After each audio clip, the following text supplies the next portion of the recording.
So, I read something interesting about sex the other day. It was about Gen Z's rising aversion to it. Apparently, there's a growing sex negative sentiment among Gen Zers, from its depiction in the media to the actual act itself. Now, how do we get here? Some say it's a reaction to hypersexual images saturating the airwaves. Others say it's a sign of the rising tide of the right wing.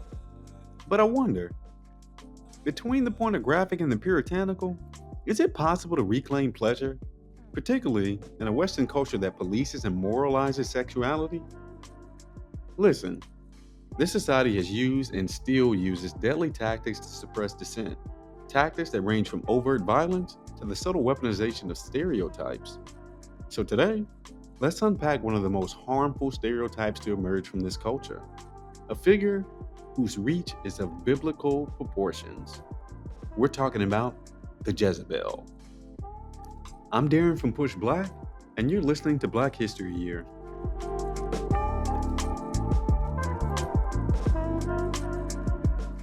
While you may have heard of the Jezebel stereotype, have you heard about Jezebel, the woman? Her story reveals some hard truths about the West's deep-seated fears of Black bodies, sexuality, and the erotic. Today's guest has plenty to say about it. Reverend Dr. Courtney Alma Bryant is not your typical minister, y'all.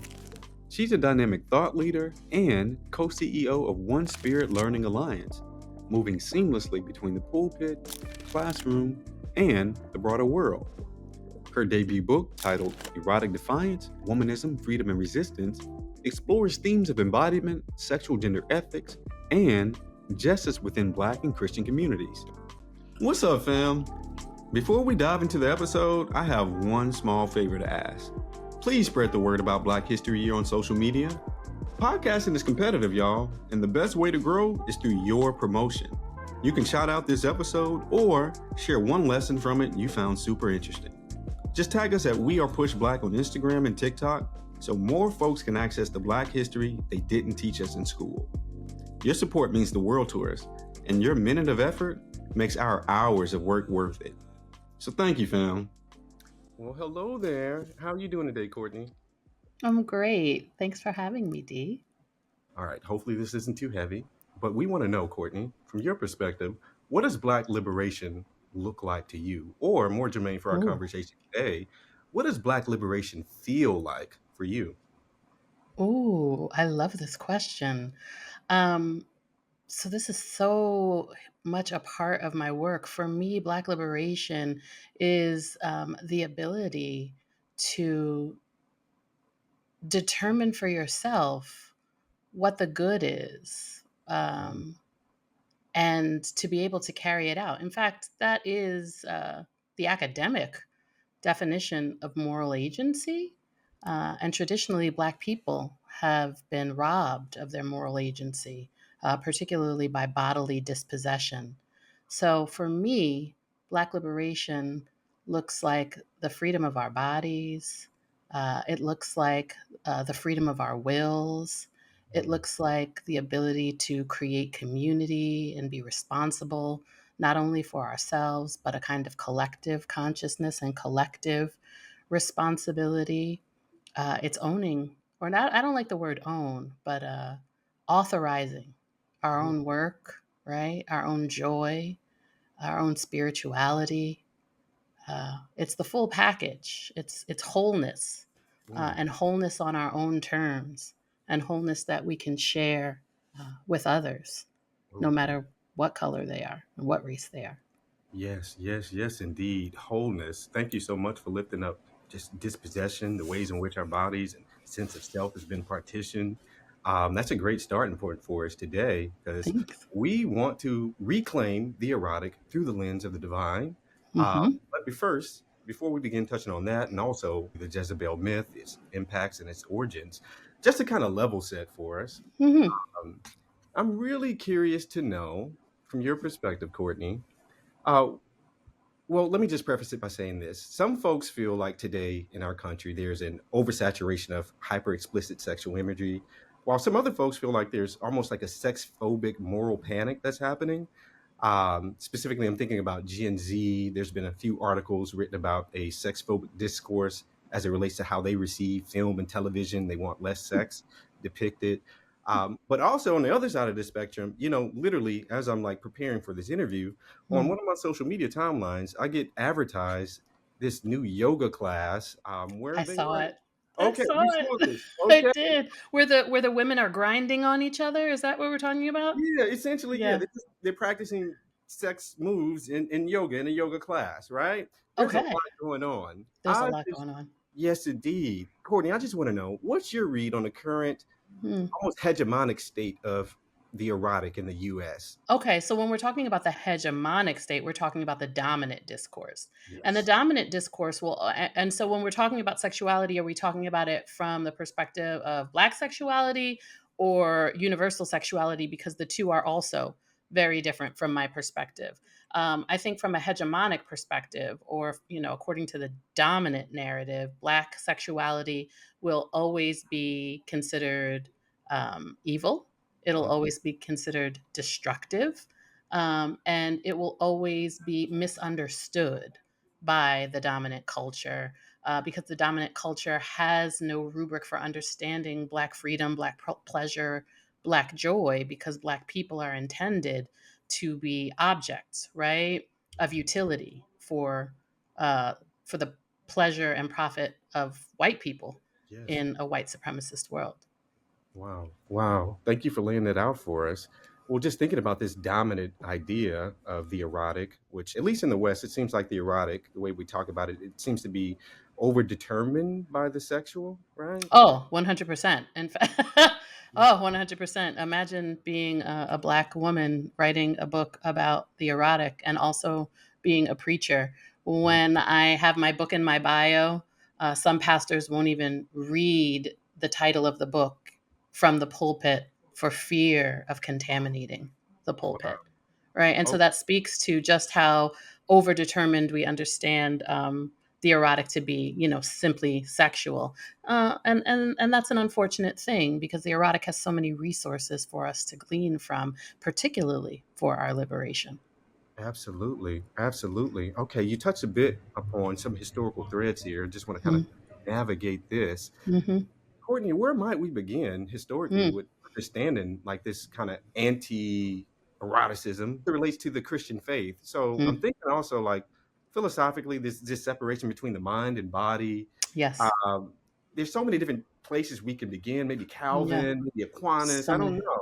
Where do Yeah. That's so. I tend to tread in Platonic dualism, okay? right? Because that philosophy deeply undergirds what we understand as Christian philosophy. This notion that Plato said that, right, that there is well, we wouldn't call it reality, but there's the material world, and then there's the realm of the forms, right? Mm, And the mm, material realm, everything about the material realm is evil.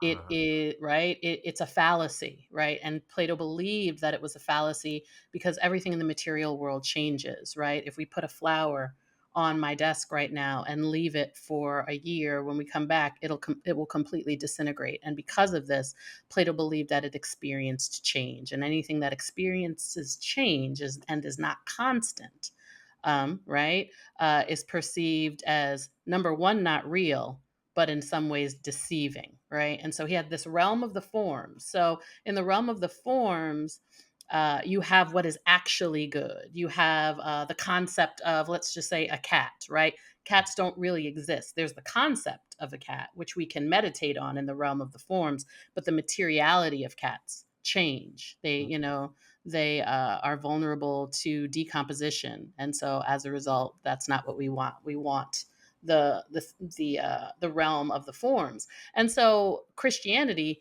kind of puts a spiritual veneer on that and says, okay, so the material is evil, and the realm of the forms is considered that which is heavenly, that which is divine, that which is mm, rational. And mm, so, for this reason, the brain or rational thought becomes divinized, while the things of our body, which are material, become what we perceive as evil. And so, and the reason that this becomes such a problem in Christianity is that because the material is vulnerable to death, right? Then it can't be constant. And if we want to live forever, we have to aspire beyond these bodies, which will die. Ooh. right? And so that's heaven, that's the divine, that's the realm of the forms and the philosophical. And so these two, there's a marriage between Platonic dualism and Christianity, which Kelly Brown Douglas, who is a womanist scholar, calls an absolute. It's an evil, right? It is the antithesis of what God desired. But we have most certainly adopted these notions, particularly as Black people, coming, from the continent and being taught Christianity and being taught that the very way that we show up, the ways that we move our bodies, right, the Yeah. cultural ways that we move to beat, all of that is attributed to heathenism. Right, it's attributed to worshiping other kinds of gods, because at this time, you've got the Christian Protestants who are the frozen chosen. They sit still, they meditate on God, they contemplate God, but they certainly don't move to the beat or of a drum to God. And to do so would be considered heathen. And Mm. so this develops this really uncomfortable relationship, whether we're talking about in the universal, or we're talking about in the Black community. There becomes this issue with embodiment, because embodiment is prone to death. And so if we want to live forever, if we want to live with God, then we must aspire beyond these bodies. But one of the things that I wanted to write about in Erotic Defiance is that this is indeed a fallacy, Mhm. right? If God created us and created us in God's image, how in the world can these bodies be evil? Yes, indeed. Yes, indeed. That's such a rich line of questioning. I believe you raised this explicitly in the text, but how can we love without a body, right? Mm, If God is love, exactly. it's a medium, right? It's not separate, right? That's Oh, right. my goodness. That's right. How can we experience without a body? How can Mm, we how can we live without a body? And this is a question I've been wondering, like, why did, like, from a theological perspective, why did God not just make us spirits to flitter about? Like, what is it about this flesh that was so important? Not only that we be created in flesh, but that, if you are a Christian, that Jesus had to be sent in flesh, yes. right? And that there is something that transpires within this flesh. And what I would argue is that this flesh actually is the apparatus by which we love God, others, and ourselves. Beautifully said. Thank you so much for that, Courtney. Yeah. Well, I'm thinking now about how do we even begin to Mm, reclaim the erotic, and absolutely your mm, text, Erotic Defiance, gives us some pointers.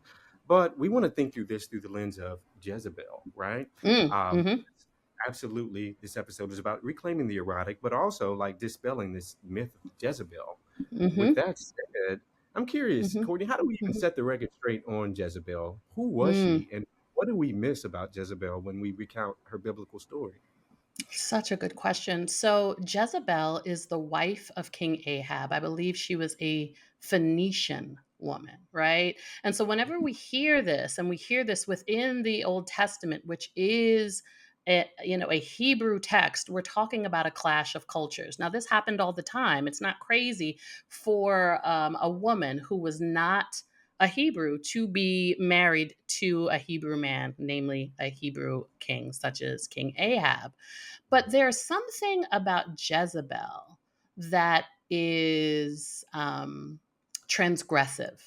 Mm, And it's not so much that she is of another tribe or origin, but that she transgresses gender roles in this really flagrant way. As we read through the story of Jezebel, what we constantly see is her upending Ahab's power, or more appropriately, we see Ahab surrendering his power to Jezebel, as though she was the one with the real power. She was the one who was the mastermind or had the strategy, to such a degree that he'd be like, "Girl, go on and do your thing," right? And so if we if we really get at it, it's not even so much the fact that she's a foreigner. It's about the ways that she transgresses these boundaries. And because she has this power, it mm. is sort of assumed that she has obtained this power through her sexual influence over Ahab. So that's number one. Number one. Secondly, throughout the Hebrew Bible, throughout the Hebrew Bible, we often see idolatry being given the metaphor, right, of whoredom, Mm, right? So when mm, we hear about Jezebel and her whoredom, what we're really reading is the fact that she not only led Ahab away from Adonai, right, the God of Israel, but that she had him renounce him, and that he was willing to do so. But then furthermore, she was leading prophets and the people of Israel in another direction as well. So anytime we see, oh, you played the harlot, that is typically the Hebrew Bible saying, oh, you went and worshiped another god, you were unfaithful mm, to the God of Israel. And so the conflation of those two is very, very interesting because we read it with sexual connotations. And don't get me wrong, they are there, but more important is the politics of the situation, mm. both the gender politics, but then also the religious politics. And so here we have Jezebel, Ahab's wife, having all of this control. And we have to remember, this was at a time when women weren't even counted, right? When we talk about the Bible, we're talking about stories where they may say there were 10,000 people there, but that means there were only 10,000 men there. Wow. So for a woman to take on this kind of power was extremely transgressive, but more importantly, it also was this notion of, or trying to illustrate the way that she was moving people away from Adonai. And Mm, so if, and so this becomes the foundation for understanding not only foreign women as evil, but their sexualities as evil because of the influence it has on men. Now, if we fast forward probably a good 3,000 years, we come to one of the church fathers by the name of Augustine, mm, Augustine of Hippo. okay. And I think that Augustine of Hippo is so interesting because Augustine of Hippo was an incredibly lusty man from the beginning, Oh, right? wow. So, like, if you ever read Confessions, which is his like seminal book, he goes on about how God was wooing him, right, to Mm, come and be a disciple. And he kept saying, "Oh God, I love you so much. Save me." But not yet. Because he was dealing with the temptation of lust. And so because of this, like some people might even call Augustine a sex addict. I don't know if I would go that far, but we're talking about a person who was a priest, who later becomes a bishop, who also had a child with one of the nuns in his monastery.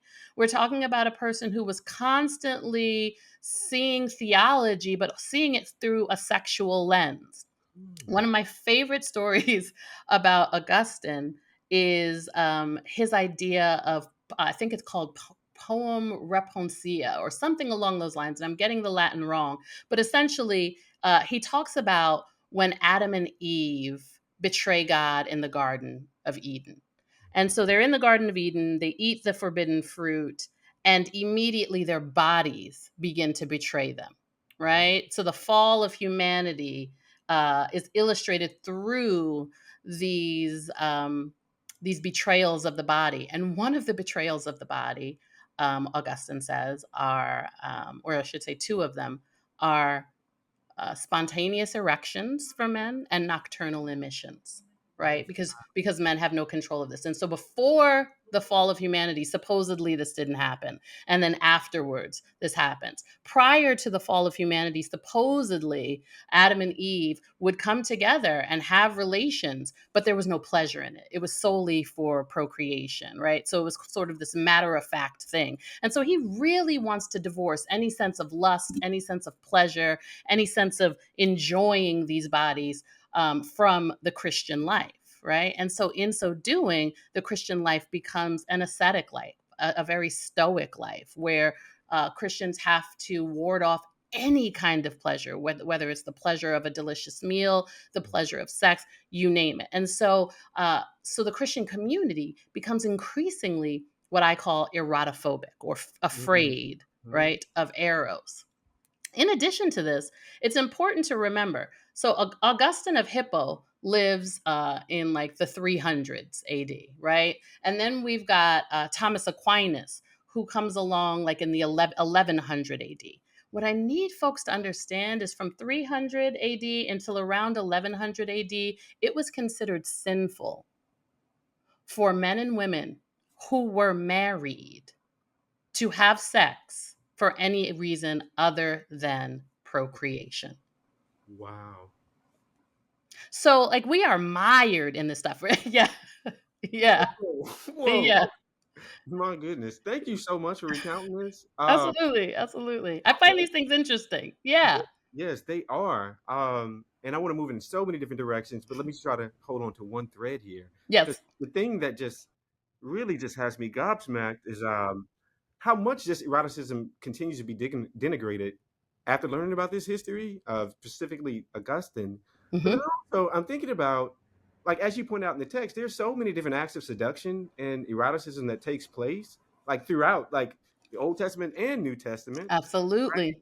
So I'm thinking about like the Song of Solomon. I'm thinking Yep. about you wrote about Ruth and Esther. Yep. Can you shed just a little bit of light on women specifically engaging in the Yes. erotic? Yeah, so this is all you're all up in my chapter 3, absolutely. So I talk about the erotic as conjure, as a kind of power that we see over and over and over again that we immediately assign to evil, forgetting that throughout the Bible we see women enacting their erotic power for the purposes of God. Whether we're talking about Ruth and Naomi, right? And the story of Boaz, we hear this all the time. Oh, we want to go find our Boaz, right? We hear this in the church all the time. However, when we really, really think about it, Ruth, I'm sorry, yeah, no, Naomi, the mother in law of Ruth, they find themselves in a famine. They need to figure out how they're going to survive, right? They're women. They have no money. They can't inherit anything. They have no men that they are attached to. They find Boaz, who is the closest member of their family, and she essentially pimps Ruth out. She's like, listen, go get pretty, make yourself seen, and, put it on him. And so she finds favor with Boaz initially, and then comes back later on in the middle of the night and lays down with him and is like, cover me with your cloak. There are many different interpretations of that. Mhm, But mhm. what we will say is that Boaz woke up in the middle of the night, right before dawn, and finds this woman in bed with him on the threshing floor. And this is a conundrum. Like, well, first of all, how'd you get here? And what am I supposed to tell people? And let's make sure nobody sees you. Right. Mhm. But all of this is done. So, for number one, for their survival, but ultimately, the progeny of Ruth and Boaz is an ancestor of Jesus. Come on. So, had this not happened, Jesus would not have come to be. And so, we Right. have to ask these questions of the text. Well, what is this saying about women's erotic power? Mm, Clearly, it is a thing. Clearly, God knows. But then also, quickly, in the text, I also attend to the ways that God seduces people, okay. All right. right? Yes, yes. Let me just jump in real quick because this is something that came up when you Mhm. spoke about Augustine and this yearning almost in his Yes. writings about God. Uh, Yes. just a little bit of backstory on myself. So I studied liberation theology in Mm, undergrad, and one quote that always stuck with me from Gustavo Gutierrez was that writing a theology is like writing a love letter to mm. God. That always stuck with me. Absolutely. So, first and foremost, from my perspective, any kind of devotional life is a love story. It's a Mm, loving relationship between God and humanity. In fact, the story of creation is a loving act of care by God, where God sets the whole thing up before God ever actually creates any enfleshed being. Like, listen, we want to make sure you are absolutely good and perfect. And then once humanity is created, what does God do? God comes and visits them in the cool of the day. It is an intimate relationship. mm, Worship is an intimate thing. But, even as we talk about some of the prophets, a lot of the prophets were wooed by God or overtaken by God, or like there is a yearning for Mm, God. That a lot of them were like, I don't know if I necessarily want this, but God, you've overcome me. This is a seductive act, right? Because it's not an act of violence. It's an act of implanting a kind of yearning for God and a desire and zeal for wanting to serve and please God that you cannot quench. Do you know what I mean? It's something that yeah, must happen. yeah. You are compelled to do so, or at least that's what the biblical record says. So we see these kinds of seductive acts over and over again, whether we're talking about women or or whether we're talking about the actual Holy Spirit, right? Seducing humankind and saying, "Come, be a part of my life, participate and commune with me." I mean, when we think about the act of communion is very comparable to the act of coitus or sex, Mm, right? wow. In the Bible, to have sex with someone is to know them, Mm, right? To commune with them, to commune with them bodily, spiritually, and mentally. And I think these things are so important because when we're so afraid of sex and when we're so afraid of our bodies, we don't understand the capacity and power of sex or our bodies, and what that offers to our lives, how it enriches our lives. Now, I do want to make mention that for me the erotic is more than sex, but I absolutely. also think that a lot of people who are engaging in sex are not engaging in the erotic. Ooh, ooh. Okay, okay. We're gonna get to that. We're gonna get to Okay. that. Okay. Okay. Um, what I want to know now, because I'm thinking back about how Plato had this notion of the divine was most well represented in things that don't change, right? These Right. constants, right? This, Right. And he actually he wouldn't name it divine. Like Plato wasn't interested in a theological game. He's strictly philosophical. How yeah. can we, yeah, exactly. Yes, yes. I'm juxtaposing that Mhm. against a bit of womanist literature. Mm. Specifically, I'm thinking about Octavia Butler here. Mhm. She has this very powerful quote that everything that we touch changes and changes Yeah. not. Oh, God is change, and how different that is from what you just laid out for us, right? What yeah. we're still contending with today. I say Yes. all that really just to ask Yes. you, Courtney. Yeah. I'm curious, how has womanism guided your apprehension, your reclamation, your understanding of the erotic? So good. So I would identify myself as a womanist ethicist and theologian. Womanism is simply a form of theology that takes into consideration the real lives and experiences of Black women specifically and centers them. And that becomes very important because so much of theology is done from a white and male lens. And in so doing, can cause those things that pertain to Black people and to women to be out and on the margins, and Mm, not only out on the margins, but it also becomes unintelligible. So if we have a theology that says that only white people are good, or that you must, or how, here's a perfect one, you must be married, right, in mm, order to have children, and in order for the that child to be considered quote unquote legitimate, right, or that baby is born in sin. Well, when we think about all of the Black women who were raped, mm, right, or all of the Black women whose bodies did not belong to them and they were under the auspices of their white male masters who used their bodies regularly, whether, with their consent or some sort of faux consent, because can you really give consent when you mm, are enslaved? yeah, Well, when these women had children, are we to say that God does not love these children? Are we to say that that these children are somehow not able to participate in the promises of God? Well, that would how could that make sense when when we talk about ethics, the first thing you need is consent, right? mm, In ethics, it has to be of a person's will. So when a person engages in any kind of activity, it has to be of their own volition. If not, then we can't even use ethical rubrics to understand those situations. Well, so mm, much of what happened to Black people, male or female, was outside of our control, right? Was mm, outside of our consent. And yet we still had to make a way and make do, right? Well, what were the theologies of these people in the midst? Because the typical white male Eurocentric ethics wouldn't work for Mhm. such situations. And so we begin to think about, so womanists begin to think about Black women's relationships with God, but also the various ways and being of Black women as they attempt to survive and to thrive. And so for me, there are two texts that I think are incredibly important for my understanding of the erotic. The first is Audre Lorde's uses of the erotic. The erotic is power. And so Audre Lorde was a lesbian feminist poet, right? She was not a womanist. She did not describe herself as a womanist, but she was a Black woman. And then there's Karen Baker Fletcher's Dancing with God, which I absolutely love. Now, Karen Baker Fletcher is a self professed womanist. And throughout both of their literature, they're constantly talking about the erotic as more than just the sexual, right? More than just like sensory, but that it is very much a force within us that gives us the power to create, the power to relate, and it brings us to life.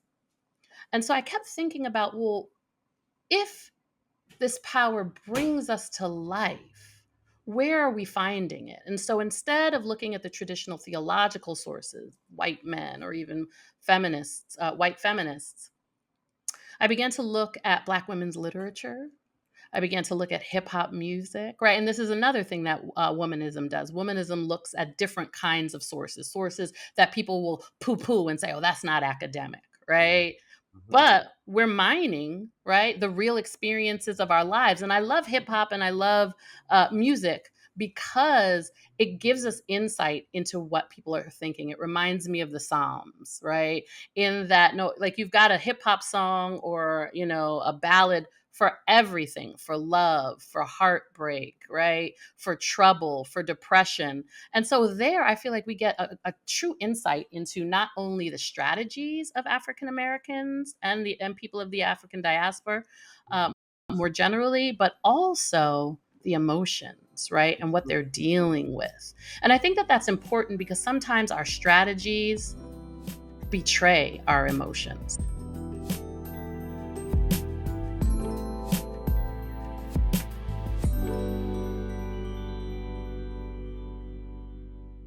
I would love to ask you about the color purple. I Mm. appreciate your exploration of this text. Mhm. What do you feel the color purple has to offer us in terms of expanding our ideas of the erotic? Hmm. I think that The Color Purple is a seminal text in the same ways that Toni Morrison's Beloved is a seminal text about the power of the erotic. I think through both of those texts, we see how participation in the erotic, participation in relating to one another with our bodies, loving. Oh, you know what? I never gave a definition of the erotic. For me, the erotic is the manifestation of love in and through the flesh. So essentially, it is the way when we love people with our bodies, that is us participating in the erotic. So the erotic can be anything from lovers in coitus, right? Absolutely. Having sex can potentially be a kind of erotic act, but equally as erotic could be a mother doing her child's hair or an older adult rubbing ointment on the back of their elderly parent, right? Anything that enacts love. And so we see Jesus in the Bible enacting love over and over and over again. When the woman comes along and washes Jesus's feet, that's an erotic act. When Jesus is laying hands on people and healing them, that is an erotic act. When Jesus takes his body and goes to the cross out of love for the world, that is an erotic act, Courtney, right? I'm dying to know this. Yes. Just real quick. When you Yes. write about Jesus dying on the cross as an act of eroticism, I'm Yes. curious how do people respond to just that? They get angry. Oh my Yeah. goodness. They get very angry. So it's interesting that you say that because I have a very, very good friend. I love him to death. And when I first started thinking through these ideas, I was in div school at Duke. And I began thinking about Jesus and these acts as erotic, or even the body of Jesus, right? We always say Jesus was fully God and fully man. Well, if in fact that is the case, then what that means is that Jesus probably had nocturnal emissions. Jesus probably had spontaneous erections. And when I said that to him, he didn't speak to me for 2 days. For My 2 goodness. days, he was like, "How dare you do that to my Jesus?" But why? Yeah, we know why. You accounted for us why, but my goodness. Okay, Right. sorry to disrupt. Just had to know how people respond to this. But Yeah. you were speaking about the color purple and Yes, thanks. care and love. Yes. So yeah, so we can take any number of characters, but let's just take the low hanging fruit and talk about Celie in The Color Purple. Celie's self possession, Celie's sense of confidence Mm. comes from her being called back to life through her erotic relationship with Shug Avery. There's a part in the book where she first meets Shug, and Shug is the mistress of her husband, right? And she's drunk and sickly, and Celie is now called upon her has now called upon to bathe Shug. And so while she's bathing her, and the thing is, this is not necessarily a sexual moment, but she's bathing her, she's caring for her. It is a bodily act, it is an intimate act. They're singing together, she's brushing her hair. And she said, the first time I saw Shug Avery naked, I felt like I was praying. And Mm. so instantly we see the conflation of a kind of sexuality and spirituality. This constantly happens Yeah. in womanist literature. Constantly, we're seeing this conflation of spirituality and sexuality. And I think that this is important. The other thing that we're constantly seeing is Black women bathing each other. And I truly believe this is intended to serve as a kind of ritual, a kind of anointing, first and foremost, a kind of healing, because as I'm thinking about Beloved, Setha is bathed by baby Sug. It is also a kind of repossessing of the body, right? It's a washing away of all of the horrible things that have been done to the body by white supremacy, by oppression, but it's also these loving acts of care that I would argue imbue that body with Mhm. worth and value. This is not a planned question. Just Okay, respond for a that's moment. okay. It's I'm like very jazz. yes, yeah. Actually, we gonna touch on jazz in a Let's do second. it.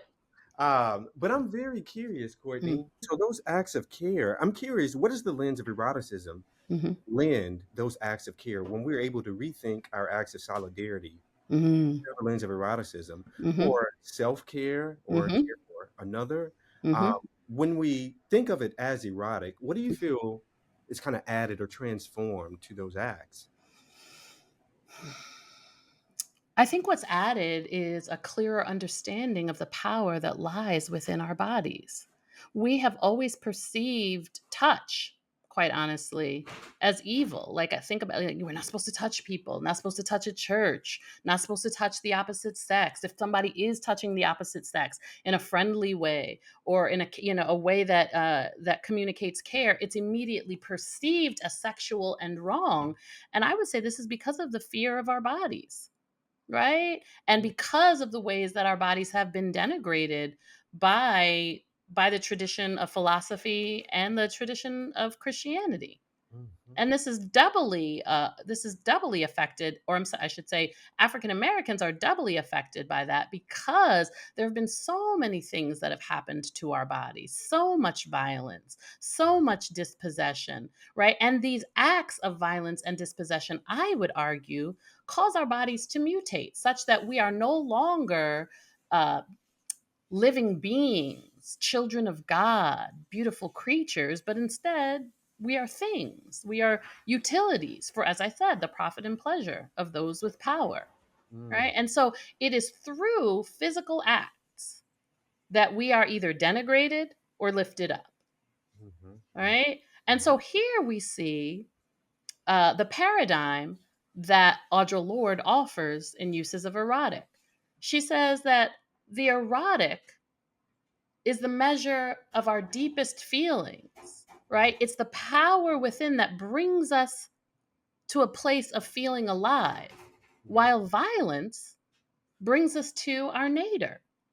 It Mm. brings us to a place where we are lower than what we have been created to be. In fact, it is through the pornographic, she would argue, because she would distinguish the pornographic and the erotic. She would say that the pornographic is not so much about sex, but is more about exploitation. So anytime that we touch one another or use one another in an exploitative manner, that it is in fact pornographic. So it's not the sex that is pornographic, it's the kind of sex we engage in. And so we can Yeah, talk a little bit more about that in a bit. absolutely. That reminds me of this wonderful phrase that you lift up. This notion of sensation without feeling. Yes, and that's Audre Lorde all the way. Yes, Right? yes. So the pornographic is sensation without feeling. It's this notion that we're just bodies and senses looking to get off, right? Mm, Or have pleasure, but that there's no relationship to it. And yeah. I would argue that we see a lot of that. I mean, or at least I did in my day, and I think that we continue to see young people and old people alike using sex as a way of establishing power. Well, if I have like sex with enough people, then that will make me powerful to them. It will mean that I'm somebody. It will mean that I have power in this world, power to influence, Yeah. right? And even more importantly, it will mean that I am desirable. And Mm, this becomes incredibly important when we're talking about Black women, because as we know, Black women are constantly painted as disgusting, as undesirable, not as beautiful. Jezebels. Yes, yes, yes, indeed. This brings me back to conversation point that was raised in our check-in. Hmm. Just thinking about the modern day iterations of the Jezebel myth and who it impacts. Hmm. It's hard to get away from the sphere of hip hop, or at least Hmm. that's where my mind goes when I think Yeah. the charge of the Jezebel today. Yes. Yes. I'm curious, what is Mm-hmm. your read on that, specifically within the field of hip hop? Mm-hmm. How does hip hop culture both challenge and perpetuate the stereotype of the Jezebel? Mm. Hip hop is tricky. I grew up on hip hop. I'm a lover of hip hop. I'm not going to quit on hip hop either. Um, but I think that hip hop uh, is one of those spaces where we, whether we are male or female, take on the stereotype and make it our own for a sense of power. We Mm, see Black men do it, right, in calling themselves thugs and monsters and making sure everybody's afraid of them because we can get book, right? And that's exactly what the masses fear. And so being able to take that on and call it their own is a way of sort of freeing yourself from the limitations and conflation of said stereotypes. I think in a similar way, Black women have done that with the Jezebel narrative in hip hop. Now, it wasn't always the case, right? So, like when we think about hip hop in its nascence, and this would be when I was a little girl, the women were first and foremost not necessarily putting their flesh on parade, right? They were wearing the big clothes just like the men, right? From MC Light to Queen Latifah, Moni Love, or even Salt and Pepper, right? They were wearing big baggy clothes. It's not into the advent of, I think, the Little Kims, the Emils, the Trinas, that we start seeing more of a sexual kind of vampish character mm, being portrayed by hip hop femcs. And I think that part of that is because owning one's sexuality affords them power. mm, It does. If you yeah, call me a hoe, that might hurt. But if I say I'm the biggest hoe out here and I'm gonna do what I want, then the power becomes mine. mm, Right. It flips the script to some degree. yes, Um, so we see women doing that in the early 90s, and then we see Nicki Minaj sort of dominate the field in this really, really interesting way, because not only does she take on this hypersexual persona, but she then uses that persona to diminish men. And yeah, she does this because she needs to establish a level of power and traction in a male dominated field, right? When very few women were able to have, we'll call it staying power in yeah, the industry, right? There were women who came and who came and went, but in order to have staying power, you had to demonstrate that you could not only subdue but overthrow your opponent, mm, in the cipher. And she did that time and time again, to such a degree that she even started feigning bisexuality to demonstrate, right, that she could dominate men and women. Now, from my perspective, that's a rhetorical device that's being used in hip hop to establish a kind of power, but it also enabled her to have a kind of freedom and move like a man, Yes. right? Yeah. Move like a man. And this becomes important because the vulnerability of being able to be penetrated limits one's power in the world. And so that's why we often see, I believe, that's often why we see rape as a tool of subjugation, right? If you because if you can be penetrated, then you are somehow subdued and you must submit.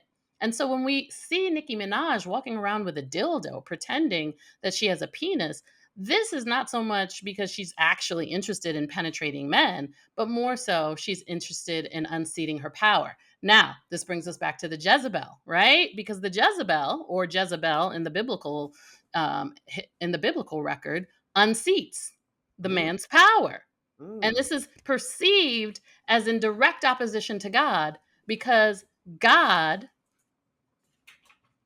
dictates patriarchy in the biblical narrative, yeah. right? The man is the head. First it is God, then it is the man, then women and children are under. So for that kind of thing to happen, it's a complete abomination to God. Mm, And so now let's get into African American history. okay. There are a couple of things going on with the Jezebel narrative. First and foremost, we have what Patricia Hill Collins would call a controlling image. A controlling image is essentially a story that the dominant culture tells itself to try to justify the things that it's done. So Mhm, the Jezebelian narrative is very much a controlling image. Oh, Black women are so hypersexual. They are lusty and they can't get enough, right? Well, they say this because then they can justify the rape, mm, right? Oh, I didn't want to do it. She compelled me to do it. Her sexual influence made me rape her, and they wouldn't say rape, they would say made me have sexual relations with her, mm, right? Therefore, it's not possible to rape a Black woman. mm, It's not possible to rape a Black woman because we always want it in their minds, right? Or within the construction of this controlling image. mhm, And so we see this continue on, this trajectory continues on to such a degree that, especially when you're a Christian woman, but it really doesn't matter, Christian Black woman or not, you are always sort of sitting with this Jezebelian narrative on your chest, almost like a 300-pound elephant, mm, such that all of the ways that we show up in the world, the ways that we dress, the ways that we speak, our visibility, right? Whether we speak up in class or we take leadership positions, right? All sort of revolves around this notion of our hypersexuality and us attempting to mitigate the danger of these controlling images, this yeah, Jezebelian narrative. And so, for a lot of Black Christian women, particularly in the 90s, the pendulum swung all the way to the left, where it was like everybody's supposed to be celibate. That's what it's going to be. Wear your long skirts, don't let anybody see your flesh. This is the mark of a holy woman. mm, But what ended up happening was it made Black women crazy. Because in order to do that, you have to completely divorce yourself from your sexuality. And your sexuality is so much a part of who you are. And our sexualities, might I add, are holy. They are holy. They are created by God. They are creative power. They yeah, are relational power. They are intimate power, right? But when we only understand them as evil, and when we are only taught to say no and to run from it, mm, then we never learn how to properly wield that power. yes, So indeed. there are those who swung to the left, and then there are those who swung to the right. And those are the ones who are like, listen, you can call me a Jezebel and I don't care, right? So that's going to be the blues women of the 20th century. That's going to be the hip hop women of the 80s, 90s, and 2000s, right? That's going to be the Meg the Stallions, the Lizzos, the Nicki Minaj's, all of them who are saying, my body, my sexuality, I get to decide. And I think that can be a beautiful thing, but here is the rub.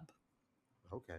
Okay. So I think with when we're thinking about ethics, we're so used to understanding Black women as victims, and we are victims in a lot of ways, but we are really coming into our own in a way that Black women have never had in the world. Yes. And so with that, I would really like to see the conversation about Black women's ethics shift from what has been done to them or done to us, although that, we should always remember that. But now, as we're coming into our own, as we're coming into our power, I would love to see more conversations about what we do with Mm, this power and how this power can not only improve our lives, but improve the lives of our communities, moreover. yeah. Because with power, from my perspective, comes great responsibility. And I fear that we are not being taught that responsibility because ethics has not caught up to the moment which we are in. Yes, indeed. Oh, well, a quick follow-up question. If you could Mm. just say a bit more about that responsibility, what does Mm. that look like? I mean, I think that goes back to the conversation about liberation. We are living in kind of a faux liberation. Yeah. If you ask me, we have no political power. We don't Yeah. have a political party that represents our interests. We Mm, can't stop our tax dollars from go and kill children and women and people who are innocent in the midst of what's going on in Palestine or the Congo. You know what I mean? Like, mhm, mhm. when people are like, "Oh, we're so free," I'm like, I mean, within reason, free-ish. Like, certainly we can do more than we ever did before, but how are we now contributing to a vision that makes us freer and freer and freer? What I've always said is that one thing that America is great at is making Black capitalists. We are Okay. great capitalists, and so long as you give us stuff and status, we Yeah. really don't care. And I know, and Black people are not monolithic, so I don't want to paint with too broad a brush or too broad strokes. Um, but yeah, I mean, I think about some of my friends who are making, millions of dollars, Yeah. but our livelihoods, our futures are still very much wrapped up in an empire that is anti-Black and that Mhm. continues to see us as utilities, and who have no problem watching us die, whether it be from COVID or drugs or gangs. You know what I mean? So like, yeah, we're free.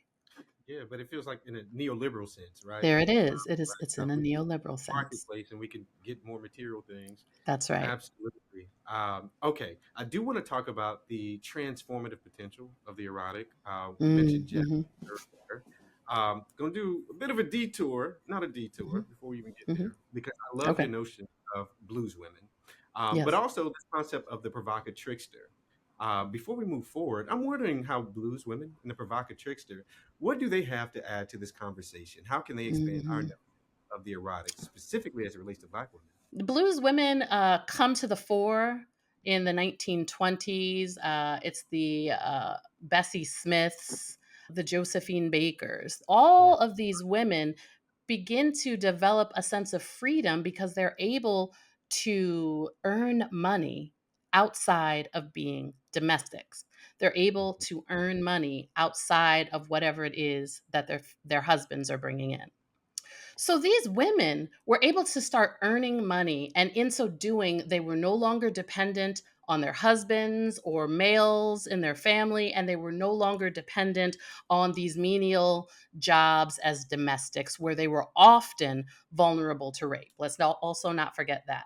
But Mhm. in order to achieve this freedom, they had to they had to engage in performances that people considered tawdry at the time, right? Yeah. This music was in direct opposition to what people understood as gospel music. They considered these women to be devil's women, and they considered the entire economy to be of the devil, right? So this was a place that no good Christian woman would be. And yet, here is where the material freedoms, or, the material resources for freedom came to pass for these women. Well, We can liken these women who were engaged in these tawdry performances where they were singing about sex, they were singing about adultery, they were singing about conjure, which was also a big deal because this was in direct opposition to Christianity as they understood it. Yes. Right. And so these women were considered the not respectable, the disrespectable bunch. Right. But interestingly enough, disrespectability results in a kind of freedom in the world for Black women, Interesting. right? Fascinatingly enough. Well, the same can be said about hip hop, right? It's in hip hop that you can have the Nicki Minaj's, the Cardi B's, who, Cardi B was once a stripper, as we all know, the Megan Thee Stallions, who get up on stage and perform a kind of what I would call sexual and gender transgression. Mm. And in so doing, they're able to rack up enormous amounts of material wealth. Enormous amounts. And not only that, but these women, who I call provocatricksters, right, also begin to lead the way in conjuring an alternative version of Black womanhood. Ooh. So prior to this, Black women had to be chaste, they had to be humble, they were dependent on men, they were domestics, while the blues woman or the provocatrickster uses her sexuality to leverage it for monetary wealth, and in so doing has some degree of freedom, one might say.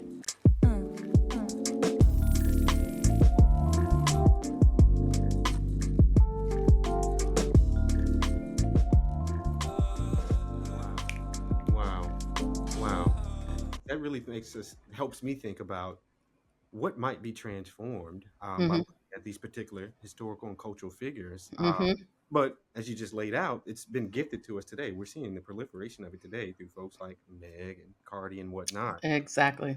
Thank you for breaking that down for us. Yeah. And this is important, right? Because we want to be free or we want to have more options. In fact, the progenitor of womanist ethics, her name was Katie Cannon, says that womanist ethics really shines a spotlight on the ways that the choices that Black women have in the world are extremely narrow. Right. So if we think about a white man in the world and the choices that he has before him, especially if we're talking about a white man of means, and we look at a Black woman who more times than not is going to be less economically advantaged, what we will see is a narrowing of choices, Mm, right?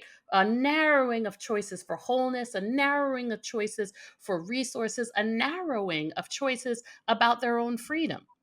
And so, mm, what do we do with that knowledge as we think about the kinds of choices Black women are making for their survival, their success, or their freedom?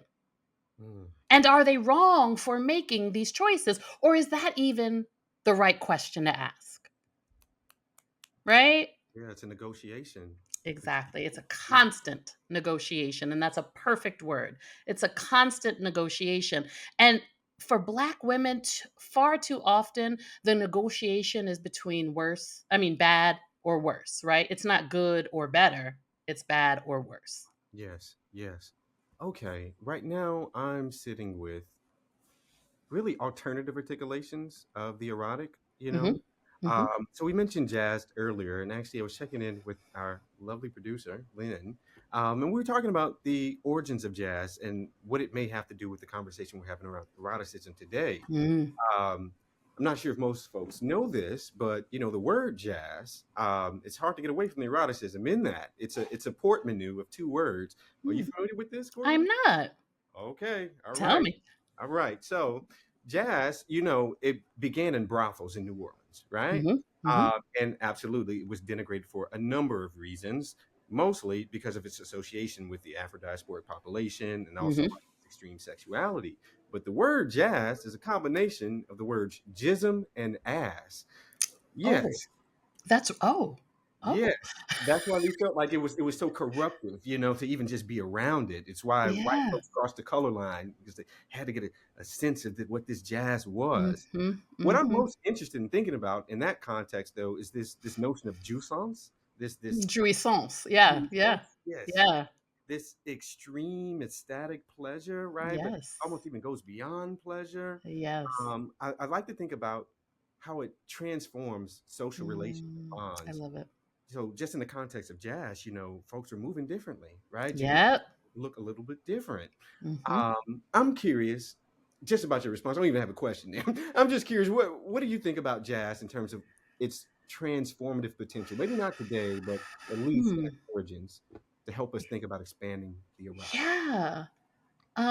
So it's interesting because when you said the word jouissance, I immediately thought of transcendence, actually, right? Okay. Ecstasy, right? That and so it brings us from one state of being into to another, right? Mhm. And so a lot of people talk about worship as Mhm. ecstasy, right? And also clearly transcendent. In terms of jazz, I don't know that I can really speak intelligently to transformation in jazz, but I can go back to the blues woman and the ways that jazz gave them license to offer an authentic version of their inner lives. Mm. Right? It didn't have to be this pristine, sanitized, respectable version, but that in going deep and being honest and being authentic, there was a kind of transformation because you go from the respectable woman in her hat and her gloves and, her calf length skirt to the true emotions, sexuality, passion of Black women at a time when this was taboo. Yes. Yes. And so I also am thinking about James Cone, right, Oh, and his understanding of of jazz and even the blues as this form of transcendence that people could get taken away or taken up by yeah. the music. Yeah. But I would also argue that music is not evil or holy. Hmm. I believe that music is all God's. Right, and I believe that it's all God's because there is no language. Like, I'm talking about music, like the rhythms, the sounds, the Hmm. frequencies. They don't have any doctrinal weight to them, right? But right, like we feel that deeply on the inside, and then we go to meet it, Ah. right? And in going to meet it, there's a kind of transcendence that takes place in the process or in the participation. Um, And I would actually describe that as erotic artistry. This Ooh. notion of like taking command of ourselves and our ability to create art or to create music, right? And the way it brings us from one state of being to another. And we see that whether we're talking about gospel music, worship music, jazz, hip hop. I mean, like there comes this point. Have you ever seen there's a documentary. It's called Rise. It's called Rise, and it's all about the crumping movement in Oh, yeah. right? Coach. And Yeah. yeah, Yeah. and do you remember that part where they're dancing and they've got like the juxtaposition of the people who are crumping and the tribe that's doing like some kind of dance and they've got like the war paint and when they do the juxtaposition you can see that literally these kids are living out a kind of Africaneity that it's no different. But the most important part of that scene is at the end where they're dancing and they're dancing to the music to the place to a point where it's no longer rational, right? That they Mm. come to the end of themselves. And when they come to the end of themselves, one of the participants passes out. And The spirit. everybody, there it is. And everybody gets so excited because it's like, oh, this is what we've been waiting on. We've been waiting on this. She's been struck. And they immediately assign a theological analysis to it. This notion that we have been visited essentially by the transcendent, and it has therefore transformed what was happening. Ooh. I think this happens in all forms of art, but especially music because of the rhythms, because of the frequencies, and the ways that those rhythms and frequencies attune our bodies to Mm. get out of the way, or to attune our bodies so that the rational gets out of the way and we can have that kind of encounter, Mm. if you will, with the spirit. Yes, indeed. Yes, indeed. So, absolutely transformational. Yes. That is erotic, by the way. Yes, it is. It is. Right now, I want to think about this notion of Africaneity. Thank you for lifting that up.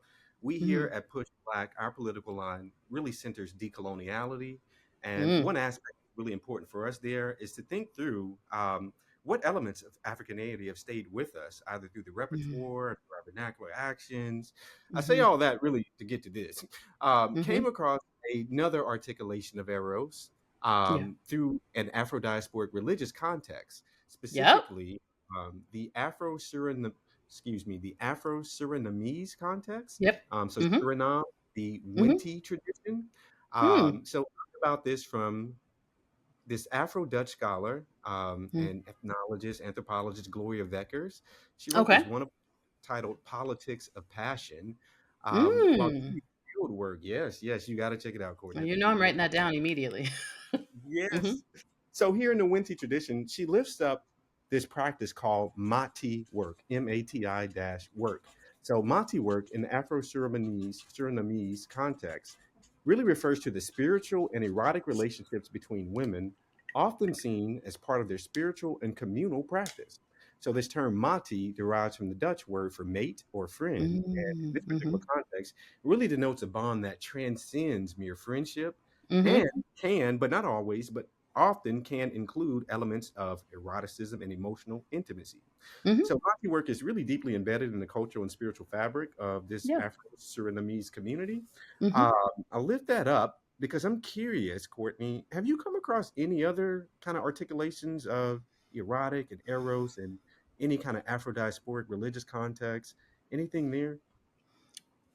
So when I think of the Afro diasporic context, I immediately go to Pentecostals. The laying on of hands Ooh, is an erotic practice. ooh. Baptism is an erotic practice. Anointing is an erotic practice. Uh, Dancing with joy is an erotic practice. Praying is an erotic practice. Being Mm, slain in the spirit is essentially possession, if you will, yeah. right? Uh, like comparable to condomble, right? And being mounted, it's the same thing. And I Ah, was really appreciative of Thea Smith's book, Conjuring Culture, okay. as I was writing my book, because it really helped to free me from some assumptions that I made as a Christian about conjure and about the culture of conjure in in the Afro diasporic community, or in Afro diasporic communities. Mm, And what Thea Smith says is that even Christianity, so Africans conjure. People of the African diaspora, we conjure, right? And that Christianity itself is conjurational, right? And this notion that that human beings have the capacity to engage in some kind of behavior or practice that invokes the spirit of God, or divine spirits on their behalf is conjure. So whether I'm fasting and praying so that Jesus will bless me, right? Or mm, I'm abstaining from sex so that God can see me as holy and, do God's will for me. Like it's conjure, yeah. right? In a Yeah. lot of ways, hip hop is conjure. When I talk about the ways that Nicki Minaj or Megan the Stallion or any number of these young ladies come and offer this different version of Black womanhood, right? This version of Black womanhood is a powerful version. It's She's in control, she's in demand, she gets to call the shots. And in conjuring this woman, almost as if this version of womanhood, almost as if you would conjure a deity, other Mm, women can participate. And we see them participate over and over and over again. This is conjurational. We are conjuring the confidence, we are conjuring the power through our performances of sexuality mhm. to be the Black women that we believe we need to be in this iteration of the United States. Mm, mm. Now, this is the part where I don't know. This is the part where I feel like I don't know. I feel like we might go left, Okay, but you ready? Mhm. yeah, yeah, because so much of it has been commodified. Number one, right? So we continue to function as like a form of chattel, Mhm. right? But secondly, and I think we talked about this a bit. I'm really concerned with the combative nature of the performances of sexuality. Gone is intimacy. Gone is any sense of love. Gone is any sense of reverence for one another's bodies. We can move from this person to that person to this person to that person, and it's the sensation, but it lacks relationality. And Mm-hmm. so I do wonder, like, what it means or what it does to us, what kind of effect using our bodies and our sexualities combatively has on our psyches, on our spirits, and on our bodies. Absolutely. We're sending Black women in this conversation. But it Mm, also makes me think how Black men and mask identifying folks have received your text. yes. I'm curious, what has been the masculine response to your text? And what do you feel that Black men and Black mask identifying folks Mhm. can gain from practicing erotic defiance? Mm, okay. So, fascinatingly, I have had probably more response from Black men than Black women, even though I've heard from quite a few Black women. But Black men are pretty bowled over by the text as well, because I think that it has given them license to understand their bodies as sacred as well. Mm, And while there has been more of a push for Black women to understand their bodies as sacred, maybe in the last 10 to 15 years, there has been no such movement for Black men. mm, And so I think that that's incredibly important. Um, I really, really wish that Black communities, Black churches, Black mosques, you name it, would begin to do better in teaching young men and adults, and young women and adults, more about the beauty of their bodies and the power of their sexualities, rather than just saying, oh, don't do that, don't touch that. What are these acts creating? Because mm, every act that we engage in affects our world, impacts our world in some way, shape, or form, mm, whether it's on an individual level as we deal one on one or a communal level. And so, what what happens when we approach each other attempting to participate in one another's being mm. instead of using one another's bodies for clout or status or Yeah, a bump in confidence? Because for me, those kinds of things are fleeting, yeah, yeah. right? One of the things that I talk about in the book is Lizzo and Lizzo's uh, journey to self acceptance and self love. And while I think self acceptance and self love is absolutely beautiful, I think the terms upon which we build those foundations matter. Mm, Um, Lizzo, who's in a little bit of trouble now, and I'm not really, and I think part of the reason she's in that trouble is because nobody taught her how to appropriately wield her sexuality. mm, Um, but with all of her gifts, with her beautiful face, her beautiful talent, her ability to dance, her ability to play the flute, she can rap, she can sing, she can write music. But she said that the best thing going on in her life was her butt in yeah, an interview. And I was perplexed by I was yeah, so confused by that. yeah. Is it possible to receive that as I don't know. This is gonna sound so kind of Yeah, weird. help me, because I'm all for a generous read. Yeah. Yeah, How might we is there understand that? publicly receiving her body in such a way that she hasn't often spoke about and haven't often thought about in that way? Yes, the reference to the butt, right? She could have made a reference to any other body part, but she lifted that up. Could that be some expression of her feeling comfortable in her body? Because Certainly. she's But expressing this. your best thing, out of all that stuff, I mean, we your want that to best the thing. body. Yeah, I mean, don't get yeah. me wrong, it's a beautiful thing, but your best thing? And so I say this, I think, and I think I need to get a little personal here. From the age of 11, I was always a curvaceous little girl. I mean, like curvaceous, bringing all the boys to the yard. Do you understand what I mean? My Yeah. milkshake, right? And so, I think because of that, I have a different lens on it, because I think for me, one of the things that I've always been trying to help people understand is that I am more than my body. Don't get me wrong. My body is beautiful. My body is Mm, amazing. It can do all kinds of things, including engage in sexuality. Absolutely. yeah. But my best thing? Absolutely not. Uh, Yeah, it does feel like Absolutely not. it does feel absolutely reductive in some ways. But I can't get past the fact of how Lizzo's body has been positioned just in the public. Absolutely. right? I feel like some part of that is a response to that. Some It is. It's a response. And so when we started talking about liberation at the very beginning, liberation is not being reactive.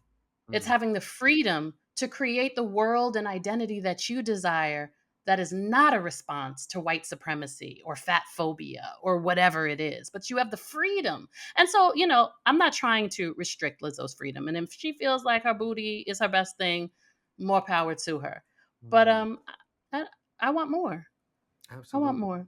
absolutely. Because what happens when your booty fades? What happens when you're old and you can't shake your booty anymore? Are you no longer of value and of worth?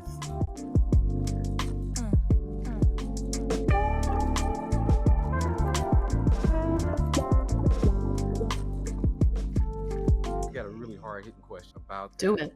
Do it. Do Right it. Do before it. we jump to that, I do Okay. want to just ask you about queer love. Mm-hmm. Its role in expanding an understanding of the erotic. Right now, I'm Mm-hmm. thinking specifically about sociologist named Marlon Bailey, black queer man from Detroit who studied the house ballroom movement, specifically in Detroit. Mm-hmm. And I really appreciated his reflections on the alternative family formations and active Yes. caretaking that takes place in that context. Yes. Yes. Yeah, just anything to share there about queer Um, expanding the eroticism. uh, 100%. The queer community in the various ways queer community has created, as you've said, um, alternative sources for belonging, for family, for intimacy, and for love. Hmm. Um, are something those are things that I think that a lot of people need to take into consideration. And then also, what was the show that got canceled and it had the dude in it who's with Megan Good now, and we loved it. It was on Oh, HBO. Lovecraft. Lovecraft Country. Yeah. So do you remember the scene when he was in the disco? Um, oh goodness, the father was in the disco. The guy who just died. Oh yeah. Michael K. White. Michael K. Oh, bless Ooh. him, bless him. So sad, so sad. But he's in the disco and he's having difficulty coming to terms with his own sexuality. I don't remember if you remember this. He wouldn't kiss his boyfriend, all this stuff. But there's this experience of transformation and letting go in the disco and dancing that is reminiscent of church. It's all the same thing. It's all the same thing. Those spaces that we call home, those spaces that we call belonging, those spaces where we feel seen and we know God loves us, whether it's the disco, whether it's the blues, the juke joint, whether it's the hip hop cipher, whether it's Sunday morning at church, it's all the same energy. It is all the same energy of love being enacted through our bodies. And Mm. that is why our bodies are holy. That is why our bodies are good. Yes. Yes.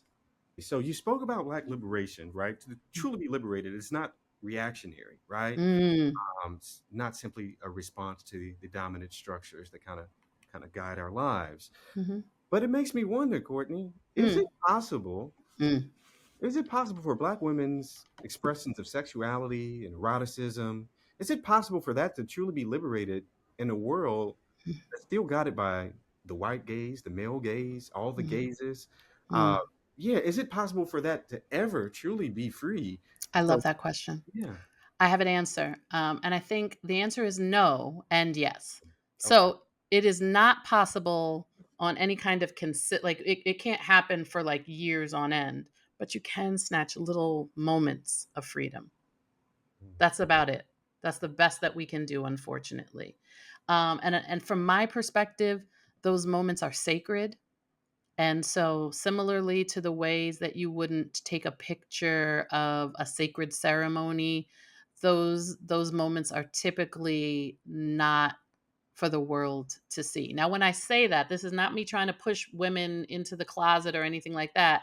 But what I am saying is that the gaze, GAZE, the dominant gaze, pollutes and perverts mm-hmm. that which we call sacred. Yeah. And so I, through writing the book, have begun to believe that those kinds of moments happen in snatches and they happen in solitude or behind behind a veil, right? So they can happen in community, certainly. Um, But I think that you got to remove the toxic element. So I'm reminded of the end of The Bluest Eye, where the little girls, I can't even remember their names now, Georgia and somebody else. So they're little black girls, and they were talking about how the dandelions didn't bloom that year. And they thought that they had done something wrong, and they realized no, they'd done nothing wrong. It was the environment in which they came up in. And I think in order for us to achieve freedom, in order for us to achieve liberation, in order for us to understand and experience the power of our sexualities and our bodies, that a lot of that has to happen behind closed doors, in little snatches of sacred moments, until we can get a more enduring sort of freedom and liberation. And that's going to require the pulling down of strongholds, the pulling down of empire. Yeah. Ooh, yes, we got to tear down empire. But let's just say for a moment, let's say empire is torn down. Mm. So, Mm. engage in some speculation. If your understanding of Mhm. eroticism extended past Yes. sexuality to include solidarity, acts of care, were to be embraced at mass, what Mhm. transformations would you hope to see if that understanding Mm. of the erotic were embraced and held, and that Mhm. became the new, forgive me, hegemonic norm? Hegemonic. Yeah, yeah. Yes. How would that look different? Or okay. Um, I think that it would change the ways that we interact with one another. Hmm. It would stop us from being so quick to try to use people, right? Because like even though we are oppressed, we learn from our oppressors what power looks like, right? Hmm. And despite the fact that people say they want to be free and they want liberation and freedom for everybody, but really they mean they want to be in charge, right? Everybody wants to go to heaven, don't nobody want to die. Everybody thinks that, oh, communism could be such a great thing, or like if we had like a socialist network, but don't nobody want to give up their stuff, Hmm. right? And so what it looks like is unlearning the dynamics of power as empire has taught us. And in unlearning that, we begin to relate to one another differently. We begin to relate to one another as embodied spiritual beings. Hmm. And in so doing, the experience of one another is no longer exploitative, but is joyful. It is play, like we relish in the pleasure.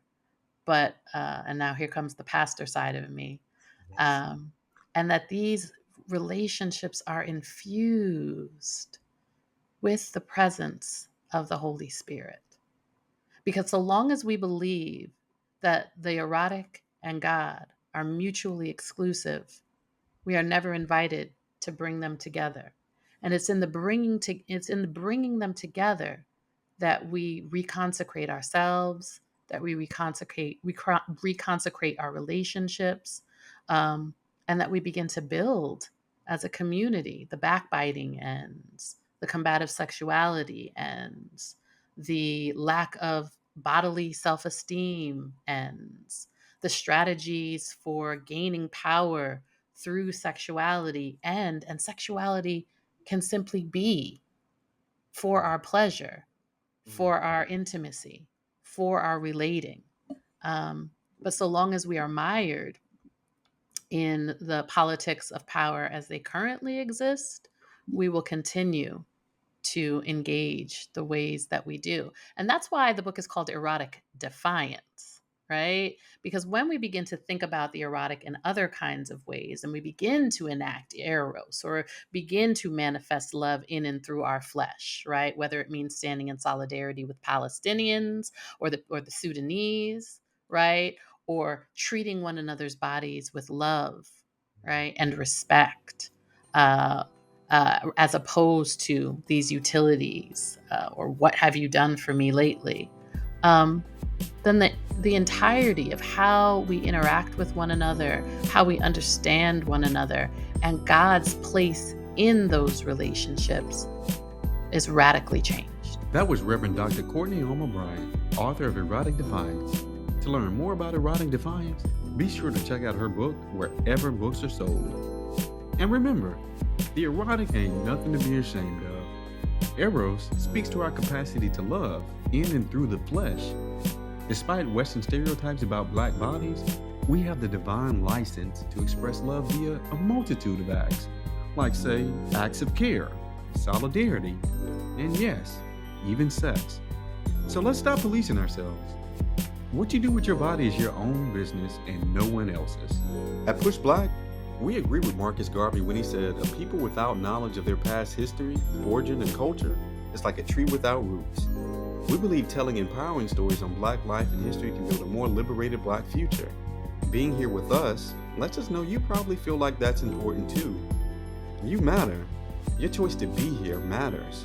It lets us know that you value this work, and you make PushBlack happen with your contributions at blackhistoryyear.com. Most people do $5 or $10 a month, but everything makes a difference. Thank you for supporting the work.